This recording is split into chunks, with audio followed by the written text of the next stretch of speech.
Hello and welcome to Board Games, Bricks, and Hobbies. We're going to do something a little bit different today. We're going to take a look at two Lego boxes that are over 20 years apart. So over here we have this set 7313, the Red Planet Protector from the Life on Mars series. This set is from 2001. And over on this side we have a Lego Minecraft. This is set 211080, the Guardian Battle. It is from 2022. So there's over 20 years separating these. And I just kind of wanted to go over the boxes and what has changed, what's stayed the same, and just kind of have a look at how Lego has changed through the years. So over here, I really liked the art of the Life on Mars series. It was prior to them using kind of some weird CGI images in the mid-2000s, like 2006, they had some weird CGI box art. But this was prior to that. There's a little bit of stuff added here, but I just really like the look at this. It's very sci-fi. It's very just like, it just looks really good. This is a good looking box. You got the Life on Mars logo, which doesn't use the classic space kind of motif anywhere in it, like Mars Mission did. You got your ages over here. I always complain that Lego caps the age for some reason. Thankfully, it seems like they've actually stopped doing that on newer sets. So the newer set just has a lower bound. It doesn't have an upper one, which I wholeheartedly agree with, because there doesn't need to be, and there should not be, an upper limit for who can have fun with Lego. Over here you can see that the piece count and the set number, they were kind of scattered all over the place on this side, but nowadays Lego just sticks everything in this corner here. So we have the name of the set, the title, and the number of pieces. Now this, back in the day, would have been a $20 set, and this was a $25 set. Those are United States dollar prices. And you can see that this box is actually a bit smaller. And I think part of that, there's two reasons for that. Part of the reason is that Lego pieces in general have become a bit smaller. Granted, they still make large pieces, but there's a lot more smaller detail pieces in newer Lego sets. And a lot larger pieces in older Lego sets. And another reason is that Lego just kind of made a commitment to make their boxes smaller to save space and reduce waste. So kind of a twofold reason. Smaller, denser builds obviously are going to lead to smaller packages. So whereas these are less dense as far as parts are concerned. So kind of just a different style in building, and that's kind of reflected in the size of the package here. Now on this one here, again, that copyright date of 2001, we have at the top, we have the figures, which I think is still consistent across the board, so that stayed the same.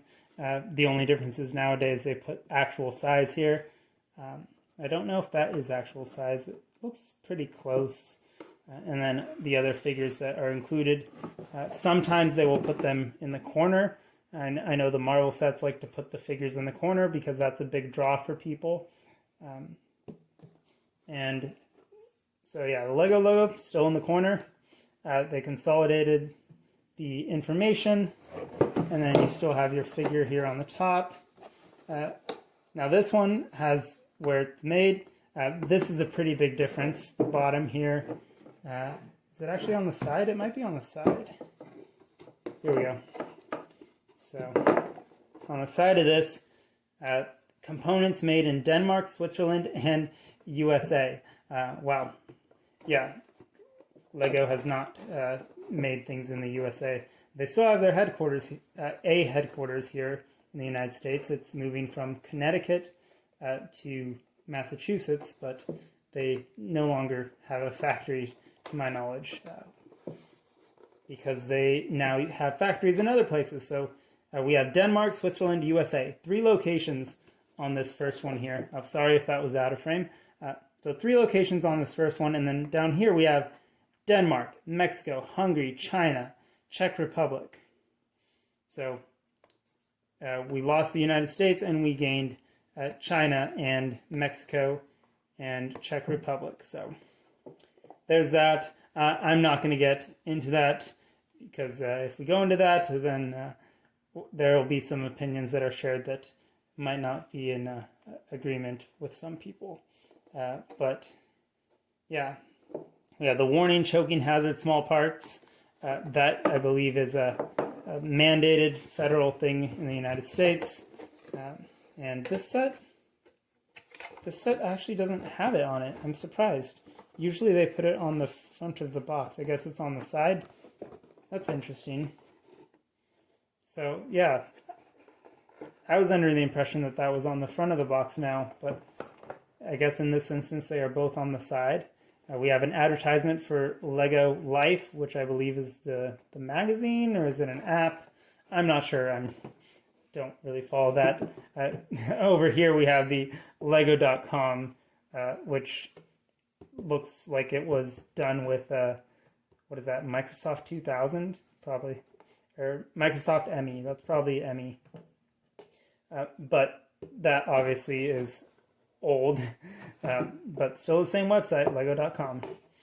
Now on the back of the box here, we have some pretty significant changes, because this one has not alternate builds, but different ways that you can actually rearrange the modules in the set. This one actually doesn't work as well as the red one. I feel like the pieces aren't as useful, but you can essentially rearrange it slightly. And then over here we just have some play features, minifigure highlights, and another display of the same set. So really, not much has changed, honestly. I guess I don't know what I expected from this, but I expected there to be kind of more significant changes, but really, like, it's kind of the same, aside from the removal of the alternate builds. In this case, they're not strictly alternate builds. They're this is more akin to play features than some other sets from this era, which actually did have alternate builds. But yeah, I expected there to be more differences here. So yeah, let me know what your thoughts are in the comments. What do you think about Lego boxes these days? And I hope to see you again in another video. Take care. Bye.